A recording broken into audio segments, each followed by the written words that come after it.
Welcome back to Pulling the Plug, an online intervention platform that was started by Bluffhill Church in order to add to the fight against the drug menace in Zimbabwe. I'm your host, Tatinda Kambeu, and I'm joined by my lovely co-host, Titi Mashia.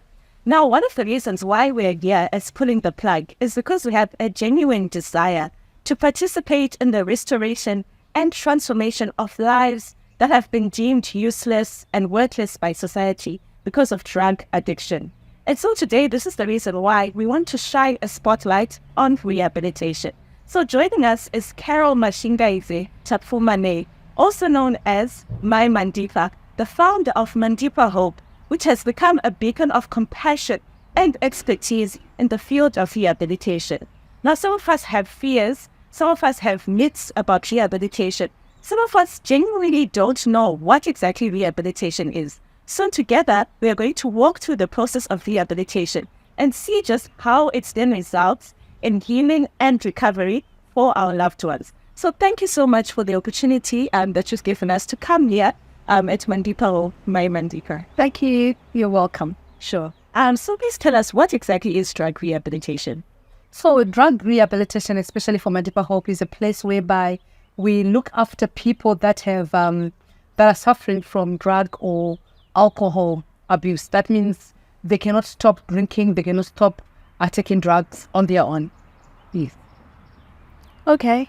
If you could also tell us a bit more about Mandipa Hope Rehab Center.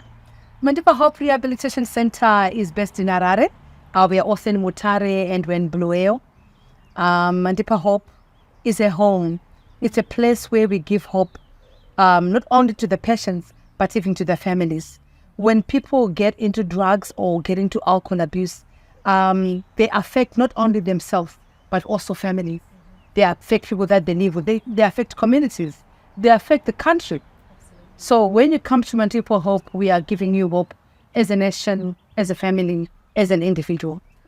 Yeah, amazing. Thank you so much for that. And thank you for the role that you are playing in actually, aiding to the recovery of people who are struggling with drug addiction.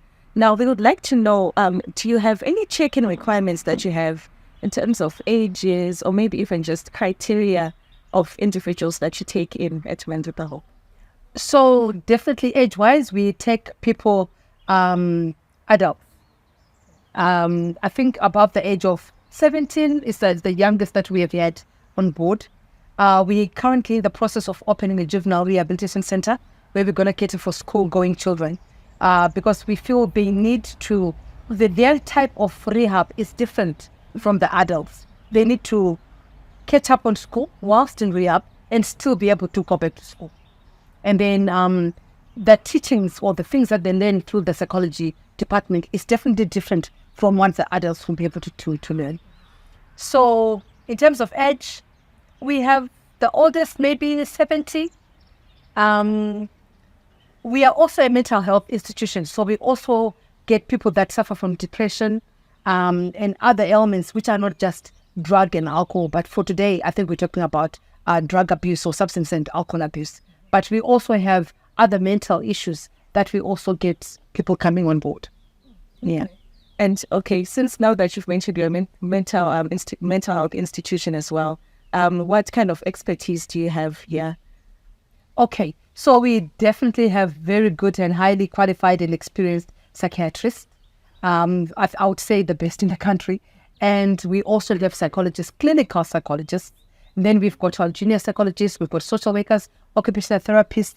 We have a wide range of team of people that actually put their ideas and their expertise together to make somebody better. We have pastors, we have life coaches on board. We also have My Mandipa as a mother. So it's everybody who collectively puts whatever they have learned or experienced together to make somebody feel better. Yeah. Could you share with us some of your success stories so far? Wow. We have had so many success stories. Mm-hmm. We have, at the moment, I think on hand, we have managed to help more than 31 boys and girls get out of the country. You see, during the time that I grew up, people went out of the country to diaspora, and they left children here with relatives or on their own. these children, some of them have turned those houses into drug houses. So the parents are trying now to get their children to come to them, whether it's the UK, Canada, Dubai. We have managed to help those people to get out of Zimbabwe to go and join their parents. I think that's success. Yes. We also have a lot of young people that have dropped out of universities that we have had to take them back into either the same varsity or into another varsity to finish off their degrees. So we actually monitor to make sure that they've gone back to school. Are they in school? Are they doing okay? We also get those that have fallen during attachment year. We get them attachments through partners. We've got people that, like, I've got friends that have got companies. So we ask them if they can give these people attachments so that they finish their degree and they can go on with their life. Yeah, amazing, amazing. And I love that you're also showing us just how holistic rehabilitation is. Extremely. No, it's not just focusing on the addiction, but also just other factors that surround the individual. So thank you so much, my Mandipa, for shedding a bit of light on what you do as Mandipa Hope. And now we're going to talk to some of the people who are the expertise that are here helping and walking through with individuals on their journey to recovery.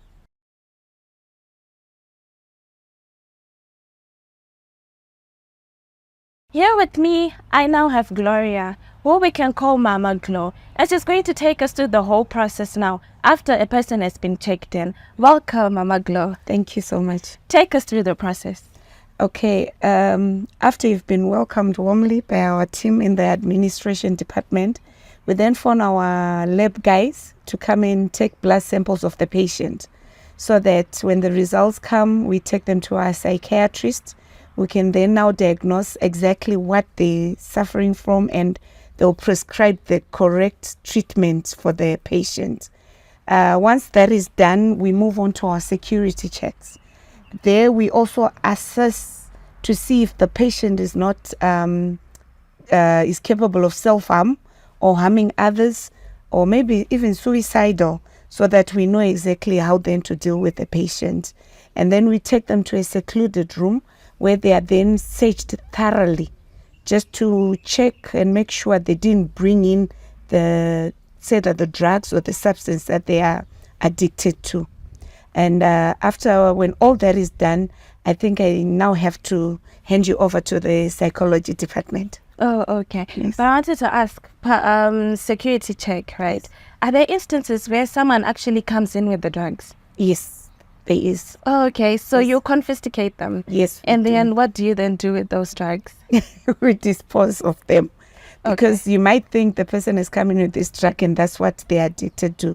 But only the blood samples results will really then clarify exactly what they're suffering from, getting the results from the psychiatrist. Thank you very much, Mama Glo, for that. Now we move on to the psychology department. They are going to tell us what they then do with the lab results.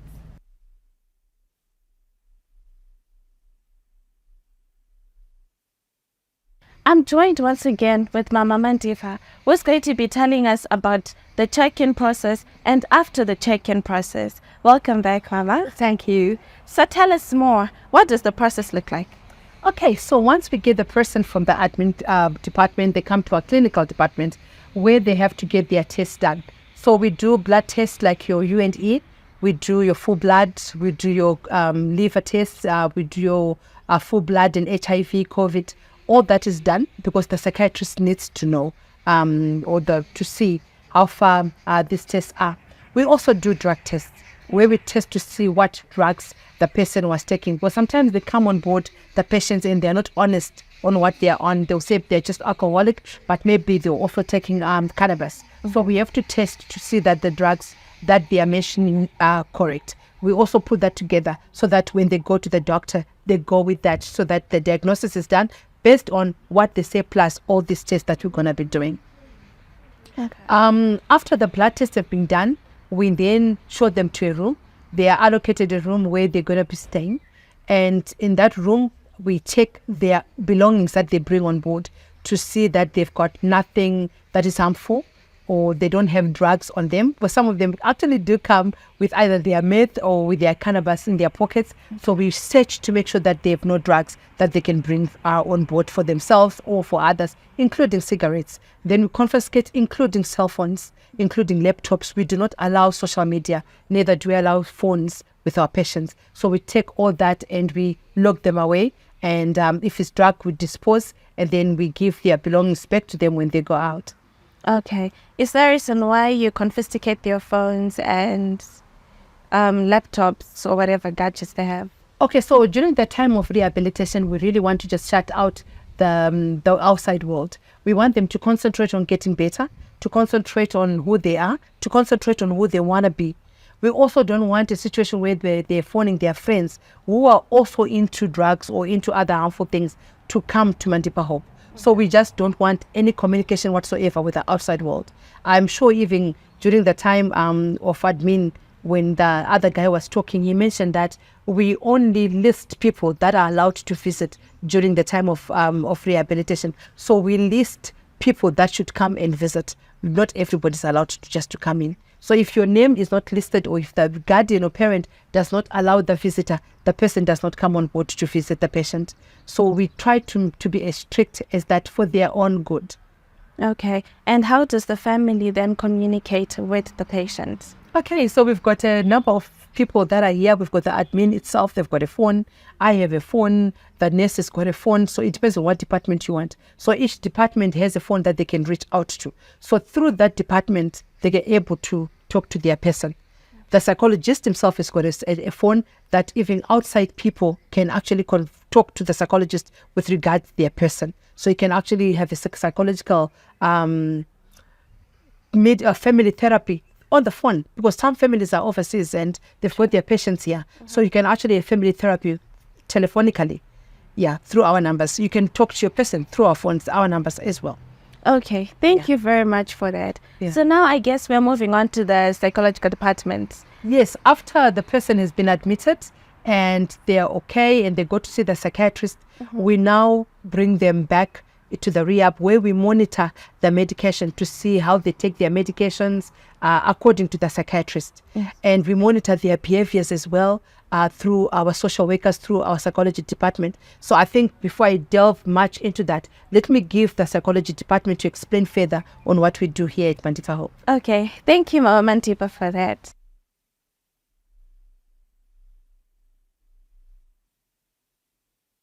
I think we've noted how well-rounded Mandipa Hope is as a rehabilitation center, right from administration to security. And now we're going to be talking to one of the most important departments here, which is the psychology department. Joining me is Ms. Nzarebani from the psychology department, and she's going to take us through the role that they play here at Mandipa Hope. Thank you so much, Ms. Nzarebani, for joining us. Kindly tell us what the psychology department does at Mandipa Hope. Oh, so the psychology department, it works with the psychiatrist, the clinical psychologist, the social workers, and the assistant psychologist. So with the psychiatrist is there to diagnose and treat different mental disorders through medication. So, and with the clinical psychologist, the psychologist is there to carry out one-on-one sessions with the patients, and also at times we do group therapies. The group therapists, they are there to help those patients who feel like maybe casework is not for them, and they might also be motivated or encouraged by other patients through sharing their own experience. At times, some of the patients, they feel like, no, my problems, it's not okay for me to share. I need someone to help me, or it's too private for me to share in public. But if they hear someone saying it, that they can feel motivated to share their experiences. And also, we also do family therapies where we involve the family so that we can mend those broken bridges. At times, maybe the patients, or what have they done before this rehab, they might have broken the family. So we're also there to mend those broken bridges. Yes. Amazing, amazing. And in terms of psychosocial support that you provide to individuals who come here, how do you do that? Do you have any maybe lessons, any activities that you carry out with people that come here? Yes, we do.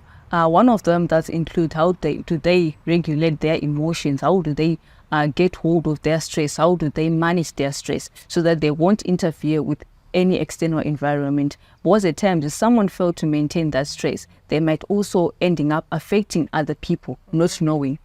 Yes, and also we actually teach them how to, when in terms of relapse prevention, also teach them how are they going to hold that, how are they going to implement what they've been taught here after rehab. Because at times, some they may start saying, I'm going to do this because of boredom. We teach them how to occupy themselves during that free period or during that free time. Yes, yeah. Before I move on to relapse, I just want us to come back a bit to what you said about how you also teach how to regulate emotions, right? Which is very important.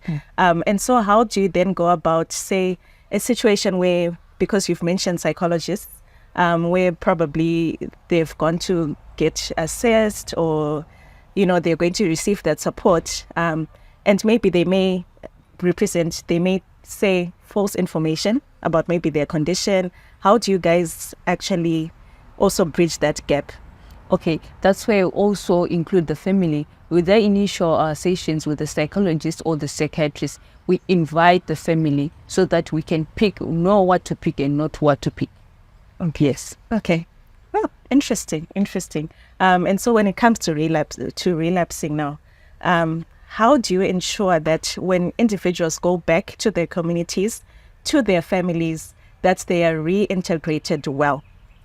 Okay, we call the family, like I said before, like we have to call the family in so that we can talk to the parent or to the guidance, right? Because at times we might feel like, no, the patient is okay to go back home, but we did not include the family because maybe the family didn't accept the situation well, and they are not ready to accept the patient back. Yes, because of what the patient had done before. So you end up hearing some parents saying, but you also need to talk to the parents so that they can accept that child. Because at times people they not tired of so they also need to ask for forgiveness and also make sure that the forgiveness has been accepted well. Yes. Okay. And well, when it comes to family, the reason why I'm hammering on this point is because we've had discussions before, and it's the issue of how family systems contribute to the reason why people are in drugs has come up quite often. So then, in terms of having these conversations with families, do you guys also then follow up maybe, I don't know, after a certain period of time to see, Kuti, how is our person doing with their family? Yes, we also do. We call it distress follow-up, where we call and hear how the patient is doing. At times we hear the patient is doing okay, has gone back to school or is now started working, no interruptions from any substance. Oh, great. Thank you so much, Ms. Nzarebani.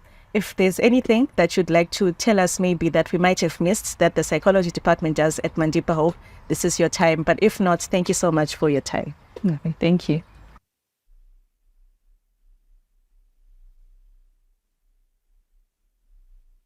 Joining us now from the Occupational Therapy Department is Ida, a social worker here at Mandipa Hope. She's going to take us through how exactly the patient spends their day when they're here at Rehabilitation. Ida, it's your time. Okay, thank you so much. Here at Mandipa Hope, we initiate occupational therapy for the sake of not keeping our patients idle.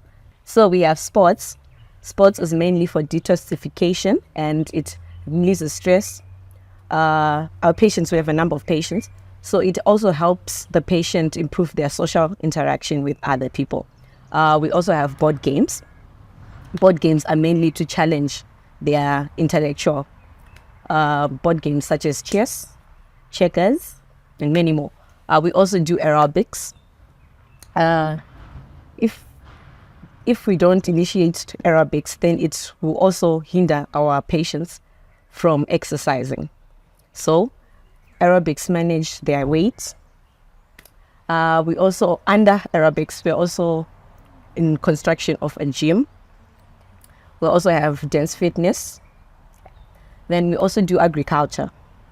Agriculture will help the patient after leaving rehab to also be able to self-sustain themselves by growing their own vegetables at home. We also have concentration games. concentration games such as quiz and so forth. So concentration games is also an advantage for us. It helps us assess our patients' feelings and emotions because they're interacting with others. So you can tell that this person behaves in a certain way when they're with others and there's competition. Yeah, thank you. That's all.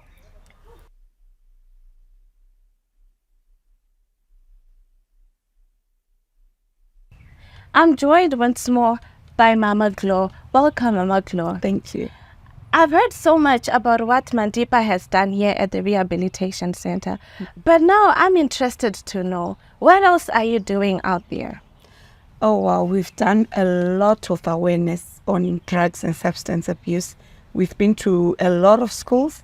As far as Motoko, we went to a school, just one of them named Menashe Private School, spreading the word about drugs and substance abuse and talking about mental health from children. We've even done preschools because we really want to get to the root of where it's all coming from for then a child to start doing drugs and substance abuse. We have attended a lot of schools, just to mention a few: Westminster, St. Peter's Catholic School in Bari. So our main thing in primary schools was to teach them about mental health so that we see the root cause of what's then leading them to do drugs and substance abuse. We have been approached by corporates who would want us to attend and mix and mingle and teach and about mental health awareness. I'll mention maybe just one. We've been to ZETDC and we've had positive feedback. And we've also even been involved with sports, partnered together with the Harare Volleyball Tournament, where we were there, we were involved, and we presented on the drugs and substance abuse with the sports fraternity. So we actually doing a lot out there, and we're looking forward to going out into more schools, into more corporates, spreading the word about drugs and substance abuse and mental health. Thank you very much. So you have been raising awareness at schools, Yes. corporates, and everywhere. Yes. Thank you very much. You're doing a very good job. Thank you.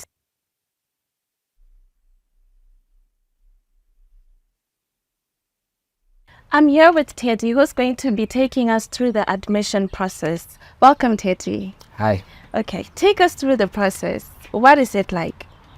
Okay, so we are the first point of contact when our clients come. We at the admin block handle the admission process of the patient. So what we do at first is we have prepared an application form, which we hand over to the patients and the parents. So with this form, we are basically just trying to gather information that will be used by relevant departments at the rehab. So we start off by collecting the personal information of the patient, age, educational background, how they grew up. Then we move on from that. We look at the family background. We're looking at how many siblings he has, what the siblings are doing, the status, whether they are working or they're at school. We also look at his personal background in terms of educational level that he reached, whether he did masters or undergraduate or high school. So after we've collected information on his personal background, we then move on to the medical history of the patient. So here we are looking at, does he have any allergies? Is he on any medication? Does he suffer from any chronic diseases? We are looking at this because if you look at a person who's suffering, let's say from HIV or is diabetic, this can also affect his mental state. So we then move on to the medical history of the patient. So here we are looking at, firstly, does he suffer from any underlying conditions, any chronic diseases such as HIV, or is he diabetic? So we look at these because there are certain diseases that can also affect the mental health of the patient. We then also look at, is he on any medication? After that, we also look at the family history, like has anybody in the family suffered from mental health disorders? So we look at this because we know that there are certain mental health disorders that are passed on in the family. So this is information that is relevant when we pass it, when he goes to the psychiatric. He needs to know that. We also look at the patient in terms of has he ever been in rehab before? Okay. If he has, for how long and how did it go? Thank you very much for, shedding light on the admission process. Now, my question is, what if someone does not meet the requirements? Have you ever turned someone away before? Okay, here at Mandipa Hope, we haven't turned down anyone away. We believe that with the personnel that we have at the rehab, we can help anyone. From security, the psychiatrists, the therapists, and the social workers, we believe that we can handle every situation. Be it somebody who is violent or somebody who is suffering from mental health disorders such as schizophrenia or anything, we believe that we have everything in place to help those people.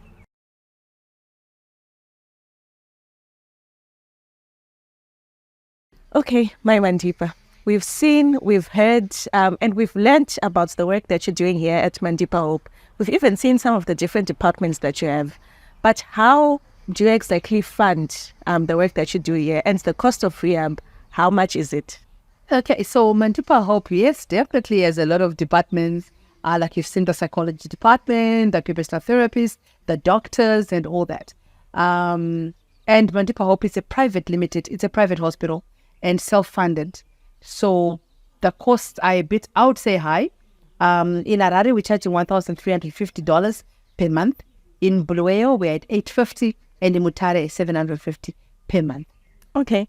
And in the case where someone comes and they don't have that much money or that amount of money, do you turn them away? What do you do? Most of the time, we talk to people before they even come to rehab. So when the person comes to say they are admitting themselves in, we've already discussed whether we're going to give them discounts, but mainly discount is on Makakosha. We have an organization called Makakosha that is actually trying to help people that cannot afford. So there's a percentage that they pay, and then the patient also pays.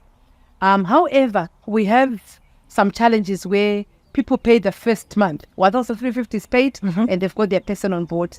Now to carry on, you start having to chase on payments, and it's very difficult. And there's no way you can start something and just tell a patient to go out because the person that they have not paid. So we have to try by all means to see how we can make things work for the patient. Because once the patient is here, it's all about the patient. It's no longer about the outside world or about the money. It's about recovery on this person. And it's a big challenge. Absolutely. Yes. So tell us, Mama Mandipa, how can, the government, corporates help to make the situation better? Wow. Okay. Let's start with the government. I think I hear that the government is doing boreholes for everybody. If they can start, the government is supporting drug and alcohol abuse ventures at the moment. They can start with rehabs. Can they make sure that we've got adequate water? We have to buy water. The rehab in Mandara, already it's the water here is bad. So we've drilled, I think, about 3 boreholes, and we've failed to get water. So if the government can come on board, maybe we can drill more meters than what we're trying. The lowest we've gone was 150. I feel if we went maybe 300, 500 meters, let's do it. Can the government come on board and help us with the borehole? Or even borehole companies, you're talking about corporates. We've got lots of borehole companies that are there in Zimbabwe. Can at least somebody come and help Mandipa Hope to have water that is adequate for the patient that we have here? Corporate worlds, we can also have them adopting a child. In our community, someone is suffering from drug abuse. We hear of our patients doing crazy things. They're stealing, they're beating up their parents, they're raping, they're going to jail. Someone who is struggling. Why can't we put our corporate social responsibility towards an individual? Adopt a person in your community and help them to come to rehab so that they make themselves better. Not only better physically for their health, better for their future, better for their family, better for the community, better for the whole nation. Yes. So how can people get in touch with you?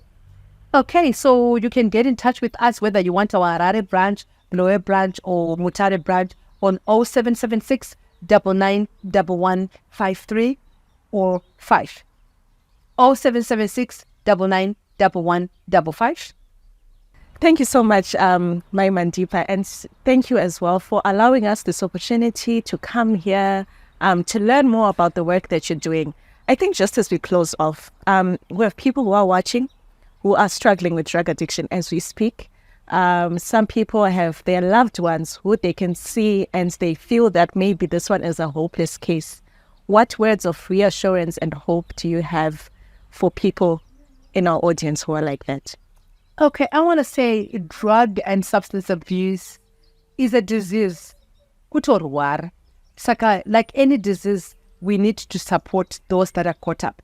So instead of judging, I'll take the issues of like HIV started. People used to shun that and they used to discriminate. I think that's the same thing we're probably facing at the moment. And I'd like to say to people out there, let's support these people that are struggling. It's a struggle, it's a disease. Let's love them. Let's talk to them. Let's channel them to the right people that can help. The skilled people, their therapists, their doctors, there are places that can help besides the rehabs. Although the rehabs are also there, if you look up on Google, if you look up on Facebook, you'll find a rehab somewhere where somebody can get help. Absolutely, absolutely. Thank you so much once again, my Mandipa, and indeed Matipa Hope today. Through what we have learned, through what you have shared, we pray that you continue doing this work, supporting loved ones, and just being the beacon of hope in our community. And thank you to our audience as well for joining us for today's episode when we're talking about rehabilitation and just getting some insight on how the process goes. As usual, if you would like to comment or if you have any questions that you have, do get in touch with the number that's appearing on your screen right now. And remember as well that this fight is not only for Mandipa Hope, as Mama has said, but it is for all of us to support, to bring hope, to give love to those of us who are struggling. This is Pulling the Plug, and we are here to rewire your destiny.